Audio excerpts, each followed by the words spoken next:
But tens and tens of millions of Americans feel that the political establishment, Republican and Democrat, have failed them. Maybe the New York Times has failed them too. So Bernie Sanders was interviewed by the New York Times for their endorsement process. So they're going to have their official endorsement on January 19th. I don't expect it to be Bernie Sanders, but that said, they interviewed him. And Bernie broke down here why Trump appealed to so many voters and also blames the result on both parties and the media as well. So watch this clip. What about the fact that Trump has touched a chord in 40 to 44% of the people? What about that issue? It's like Trump is a symptom of a widespread problem. Yes. So, I mean, how do you address that? What is the issue? How did Trump become president? Not everybody, but tens and tens of millions of Americans feel that the political establishment, Republican and Democrat, have failed them. Maybe the New York Times has failed them too. That explains the appeal of racism? Yeah.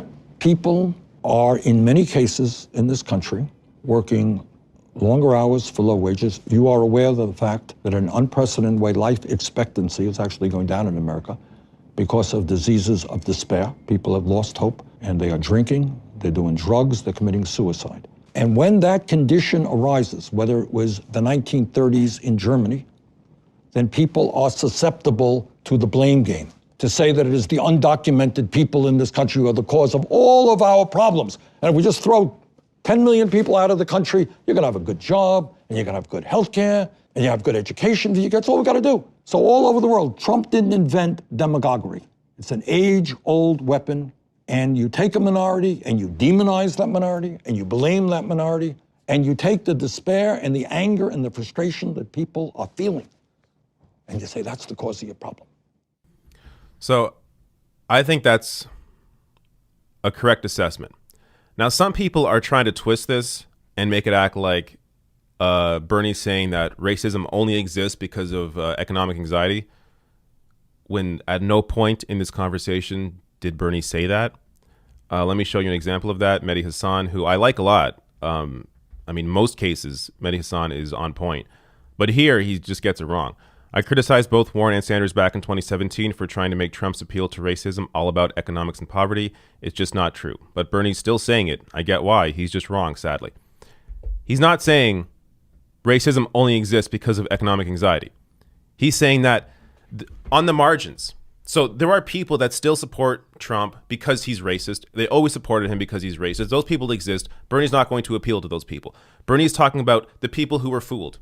The people who wanted something different because they were disturbed by this two-party system where neither party has been helping them. So when the political establishment fails them in both parties, as he points out, in both parties, and the media fails them, people go to somebody who they think is an outsider. They saw Trump and they thought, okay, this guy is different. I'm going to vote for him because I'm tired of this two-party crap. And Trump is not necessarily within this system. He's an outsider. Let me try voting for him and see what happens. And we saw what happened. So the people that are still with him, that are still with Trump, I mean, you got to question. I mean, at this point, if you're still with him, I think it's unlikely that anybody's going to get that person's vote, a Trump supporter's vote, that still supports Trump to this day. But the other people that were fooled, you can absolutely get those people.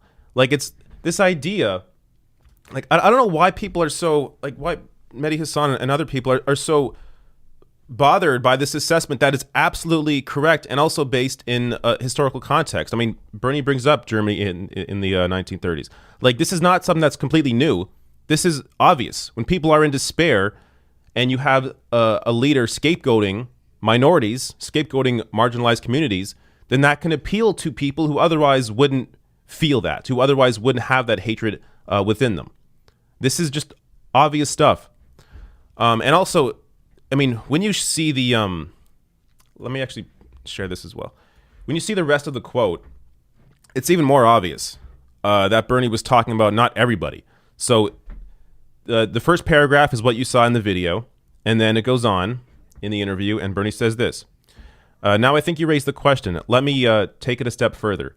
You haven't asked me, I suppose it's somewhere on your list, why I think I'm the strongest candidate to beat Trump. Is that on your list there someplace?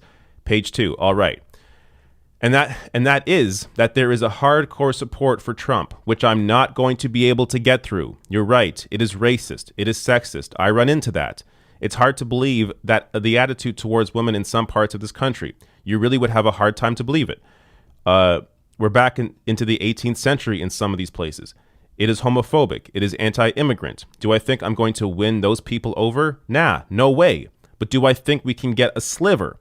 I can tell you how much, 3%, 5%, 8% of people who voted for Trump because he said, quote, I am a different type of Republican. I'm not going to cut Medicare and Medicaid and Social Security. I'm going to have trade policies that work for workers. We're not going to be shutting down plants in America. Exactly. So when you see the full context, it's obvious that Bernie knows not all racism exists because of economic anxiety. But there is a portion of Trump's base in 2016 that voted for him because they were disappointed by this two-party system that has not helped them. And they wanted an outsider. They wanted somebody different to, change the game and see what happens. So that's the base that Bernie is talking about there. And I also want to share this because there is, again, these fake narratives that go out there where people think, well, the Bernie bros, they're going to vote for, they're going to vote for Donald Trump if Bernie's not the nominee because they're so full of hate that they only want Bernie. Here we go. Some data from Emerson Polling. Percentage of Democratic candidates supporters who would back Trump against one of the other three if their preferred choice didn't secure the nomination. Buttigieg, 12%. 12% of Buttigieg supporters would back Trump over Warren, Biden, or Sanders. Warren, 10%. 10% of Warren supporters would back Trump over Buttigieg, Biden, or Sanders. Biden, 9% of his supporters would back Trump over Warren, Buttigieg, or Sanders. Sanders, only 4%. So, it's amazing how these false narratives are construed, and then there's this complete idea is developed around the thought that Bernie supporters are just the Bernie bros and they're just going to vote. They only love their candidate. They see him as the leader, as the supreme leader, and they're only going to vote for him. When we see in the data that actually the voters of the other candidates think that.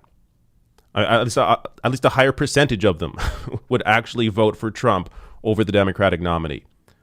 So don't get taken in by false narratives like that. And I also want to point out here, look, Bernie blaming both parties is incredibly appealing to a lot of voters, especially voters that stayed home in 2016. Bernie is a lifelong independent. He is able to call out both the Republican Party and the Democratic Party and do so in a way where people actually can trust him, where he's actually coming off as authentic because he is a lifelong independent. So his ability to call out both parties will bring out a lot of people that did not vote in 2016, a lot of typical non-voters, a lot of independents, a lot of young people who understand that both parties are just, entrenched in big money.